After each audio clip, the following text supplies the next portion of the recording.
Hello, I'm Chaplain R.T. Byram, and this is Chapter 5 of our series of studies on the remarkable book of the Gospel of Mark.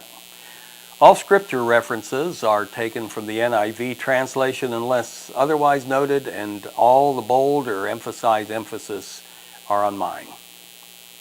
At the end of Mark in chapter 4, Jesus and his disciples were crossing the Sea of Galilee in a very small fishing boat. A furious squall, almost demonic we might say, sprang up and threatened to swamp the craft and drowned all of the occupants. You know, as many times as I have read about that, I only recently noticed the last part of verse 36 in Mark 4, which began like this. Leaving the crowd behind, they took him along just as he was in the boat. There were also other boats with him. You know, nothing is said about the effect of the squall on the other boats, and I just kind of wonder if those sailors understood that the storm ceased when Jesus, from his own boat, commanded the winds and the waves, saying, "Quiet, be still." Incidentally, punctuation marks were added centuries later when the Bible was divided into chapters and verses, and nevertheless, modern translations have these exclamation marks, if you will, after quiet and be still. But I still imagine that Mark, if he were writing today, would have added those same punctuation marks. But now, on to chapter 5.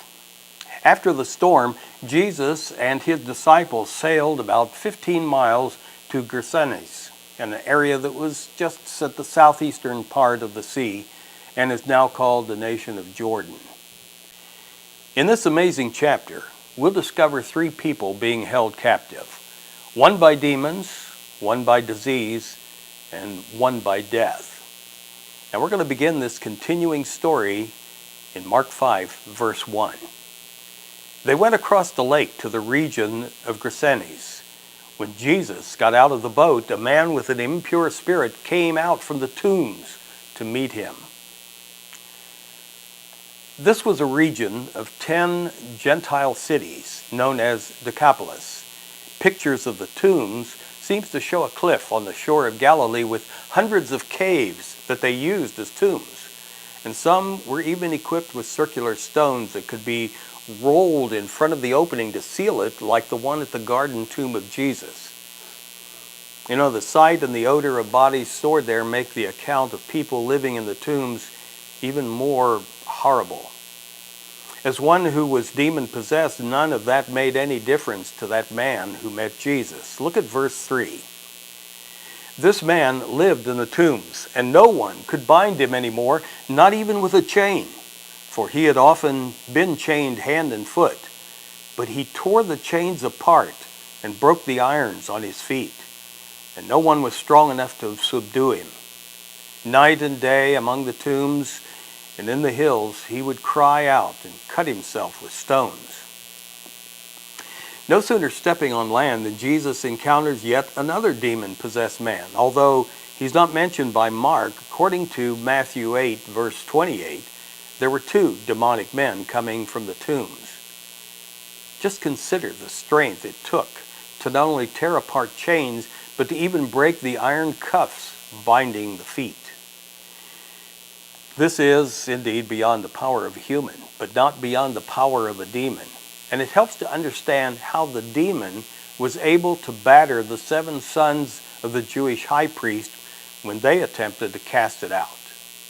You see, demons often torture and even kill humans that they possess. We've read about a demon causing a young boy to even throw himself into the fire.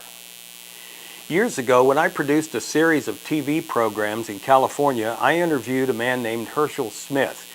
He was a former black arts priest who had been rescued by several members of the Crusade of Christ. And after he had doused himself with kerosene and attempted to set himself on fire, they saved him. And the story of how he was saved from that suicide and the satanic worship that he was in, and how he became not only a Christian, but a pastor of a large church, was recorded in his book called The Devil and Mr. Smith. Satan's demonic disciples are not to be brushed off as just a myth. Now I want you to listen how Mark dramatically records what happens next in verse 6. When he saw Jesus from a distance, he ran and fell on his knees in front of him.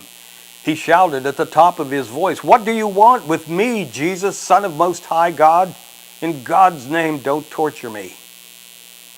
For Jesus had said to him, "Come out of this man, you impure spirit."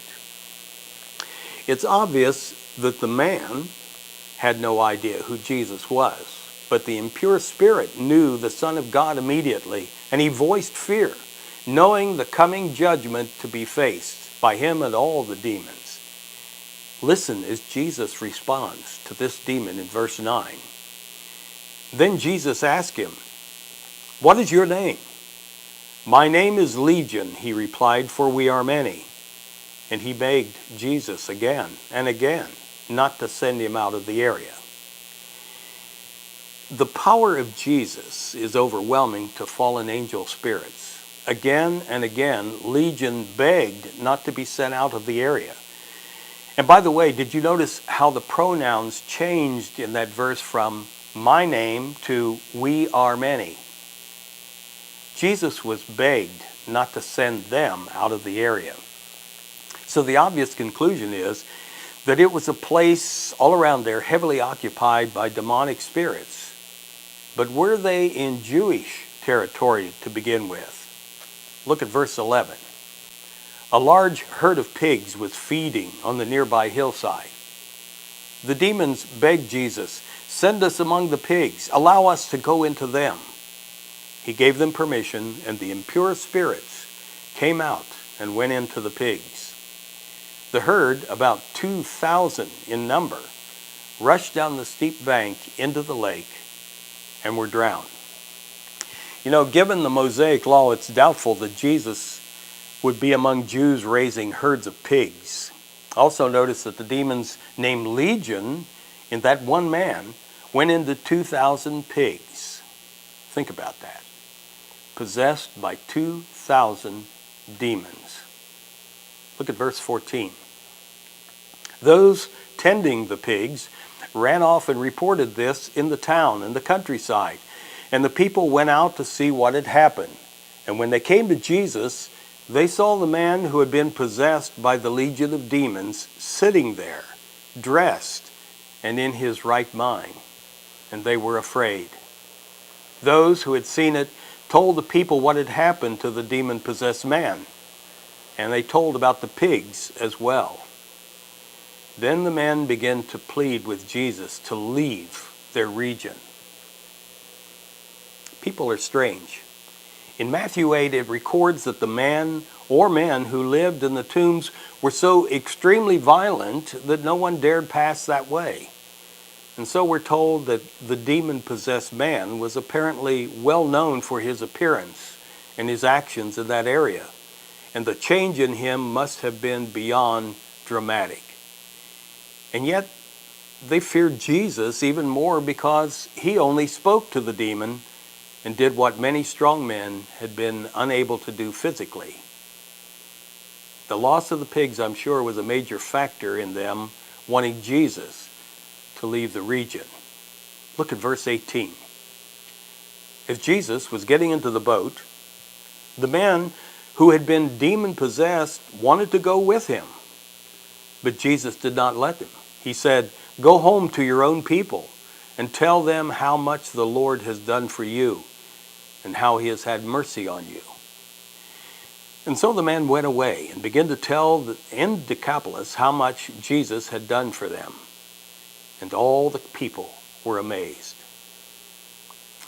See, Jesus did not accept the man as a disciple, but rather told him to do what he had commanded so many others not to do. He told him to return to the people of Decapolis and tell them of the miracle of his release from the demon. The difference is that the word was going to the Gentiles, who had not formed any false ideas about Jesus, as opposed to the Jews whose hearts had been hardened against this man, this rabbi from Nazareth. Verse 21 says this: When Jesus had again crossed over by boat to the other side of the lake, a large crowd gathered around him while he was there by the lake. Then one of the synagogue leaders, named Jairus, came, and when he saw Jesus, he fell at his feet. He pleaded earnestly with him, "My little daughter is dying. Please come and put your hands on her so that she will be healed and live." And so Jesus went with him, and a large crowd followed and pressed around him. We don't know exactly where Jesus landed on the western shore of Galilee, which, by the way, is 8 miles wide and about 13 miles long. And in any case, it is remarkable how a crowd so quickly gathers around, regardless of when he arrives at a given place. And now notice what happens. He's on a mission of mercy to heal the daughter of a synagogue leader. We can imagine the nervous anxiety in the father and his friends as they plead for him to hurry to the little girl's side. But then, the procession of Jesus and the crowd comes to a sudden halt. Verse 25. And a woman was there who had been subject to bleeding for 12 years.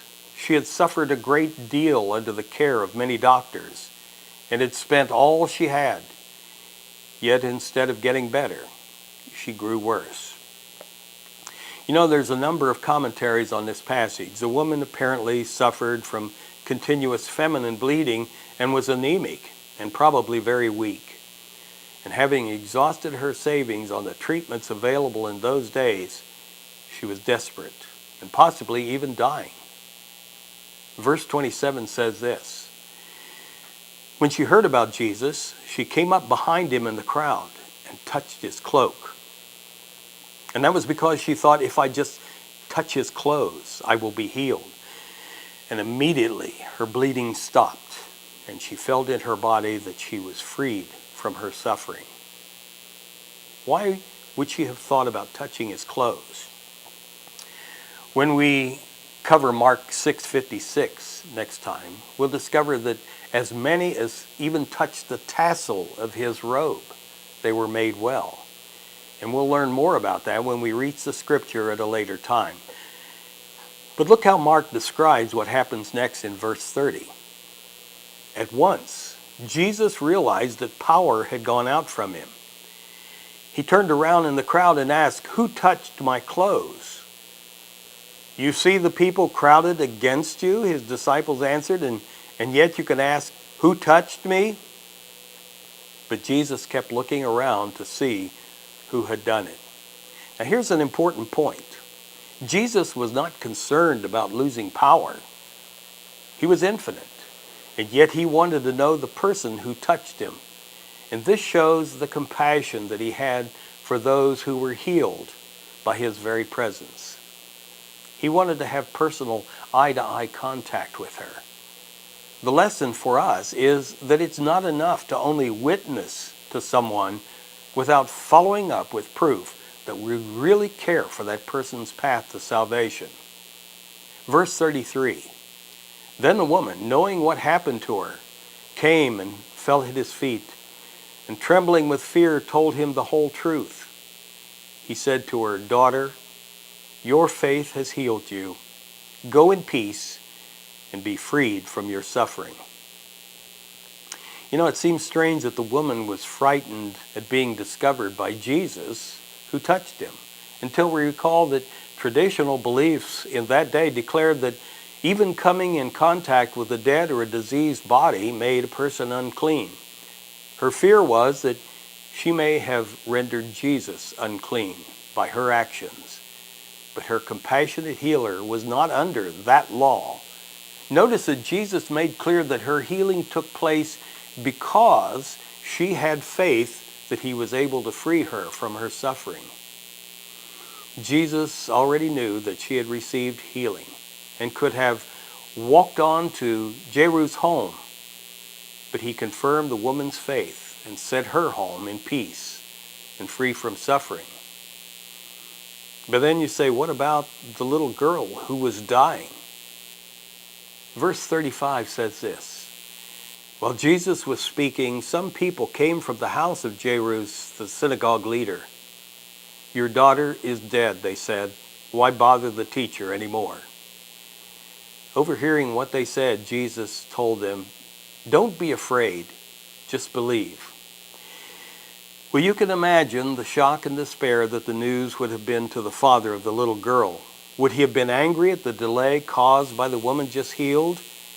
Or would he have broken down in sorrow? In either case, we hear Jesus assuring him with the words, "Don't be afraid, just believe." And now, for the first time in this chapter, Jesus does not have a boat to separate himself from the crowd, but nevertheless, he took control of whom he would let go with him. There would be no public spectacle of this private sorrow. Verse 37. He did not let anyone follow him except Peter, James, and John, who was the brother of James. When they came to the home of the synagogue leader, he saw a commotion, with people crying and wailing loudly. He went in and said to them, "Why all this commotion and wailing? The child is not dead, but asleep." But they laughed at him. After he put them all out, he took the child's father and mother and the disciples who were with him, and he went in to where the child was. That's a strange reaction. The people crying and wailing suddenly break into laughter at Jesus when he claimed that the child was only sleeping while they were mourning. Commentaries often explain that their actions were revealed because it was the culture at that time to hire professional mourners who could quickly turn off the tears and turn to laughter. After all, it was only a job for them, and they had no emotional connection to the loss of the girl. But look at verse 41. He took her by the hand and he said, "Talitha koum," which means, "Little girl, I say to you, get up." Immediately the girl stood up and began to walk around. She was 12 years old, and at this, they were completely astonished. How incredibly, yet quietly miraculous. No shouting, no speaking in tongues, no incense burners, no dramatic gestures, just Talitha koum. And then look at verse 43. He gave strict orders not to let anyone know about this and told them to give her something to eat. Imagine the sudden hush from those who had been mocking and laughing. Feel the emotions of shock, of joy, of awe. Jesus raises a girl to life and then simply tells the stunned crowd, "Give her something to eat." In the next chapter, in Mark 6, Jesus deals again with demons, disease, and death. And again, Mark's gospel will take us like a satellite feed of the news to the very time and the location of such dramatic events. Please don't miss any of these programs as Thru the Gathering Storm brings the truth of the living word to a dying world in search of answers. I'm Chaplain R.T. Byram. Have a blessed week.